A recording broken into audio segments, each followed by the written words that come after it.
আসসালামু আলাইকুম। আশা করি সবাই ভালো আছেন। আজ আমি আপনাদেরকে শোনাবো এক চমৎকার ইসলামিক গল্প, যেখান থেকে আমরা শিখব দান সৎকা এবং আল্লাহর উপর ভরসা আনার মানে। এক গ্রামে থাকতো রাসেল নামে এক যুবক। সে খুবই গরিব ছিল, কিন্তু তার মন ছিল অসাধারণ ভালো। তার মা ছোটবেলা থেকে তাকে একটা শিক্ষা দিয়েছিলেন, বাবা, আল্লাহর রাস্তায় দাও, আল্লাহ তোমাকে কখনো খালি হাতে ফেরত দিবে না। সেই চিন্তা মাথায় রেখে চলাফেরা করতেন রাসেল। একদিন বিকালবেলা রাসেল বাজার থেকে ফিরছিলেন। রাস্তায় দেখলো এক বয়স্ক মানুষ বসে আছেন, মুখ শুকনো, চোখ মুখে ক্লান্তি। মানুষটি বললেন, বাবা, 2 দিন হলো ঠিক মতো খাইনি, কিছু খাবার পেলে ভালো হতো। রাসেলের কাছে ছিল মাত্র 100 টাকা। এটাই ছিল তার বাসার জন্য খাবার কেনার টাকা। কিন্তু বৃদ্ধ মানুষকে দেখে মনে হলো, আজ যদি আমি না দেই, হয়তো এই মানুষটি খাবারেই পাবে না। রাসেল নিজের পকেট থেকে 100 টাকার নোটটি বের করে বৃদ্ধকে দিয়ে বলল, চাচা, এটা দিয়ে কিছু খেয়ে নিন আর আমার জন্য দোয়া করবেন।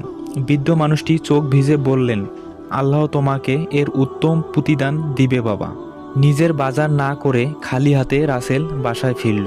মা জিজ্ঞেস করে বললেন, বাবা, খালি হাতে ফিরল কেন? বাজার কোথায়? রাসেল সব ঘটনা বলল। মা হেসে বললেন, তুমি ভালোই করেছো, আল্লাহ অবশ্যই আমাদের রিজিকের ব্যবস্থা করে দিবেন। সেই রাতে তারা পানি খেয়ে ঘুমিয়ে পড়ল। পরের দিন ভোরবেলা দরজার সামনে বাজারে এক বড় ব্যবসায়ী দাঁড়িয়ে আছে। ব্যবসায়ী বললেন, তুমি কি রাসেল? আমরা একটা দোকানের হেল্পার খুঁজছিলাম। লোকেরা তোমার সৎ ও ভালো চরিত্রের কথা বলছিল। তুমি কি কাজ করবে?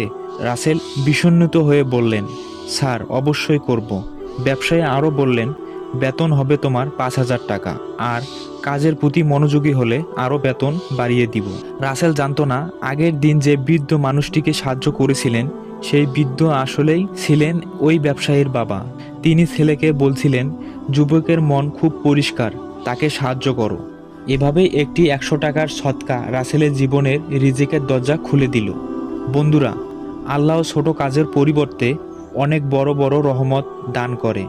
তাই কাউকে সাহায্য করতে কখনো দ্বিধা করিও না, কারণ তুমি জানো না কোনো ছোট কাজ তোমার জীবনে পরিবর্তন এনে দিতে পারে। প্রিয় দর্শক শ্রোতা, আসলে চমৎকার একটি গল্প ছিল, শিক্ষামূলক গল্প। আমরা আসলে দান সৎকা করলে আল্লাহ আমাদের রিজিকের ব্যবস্থা করে দিবে ইনশাআল্লাহ। ভিডিওটা দেখা এবং শোনার জন্য সবাইকে অসংখ্য ধন্যবাদ।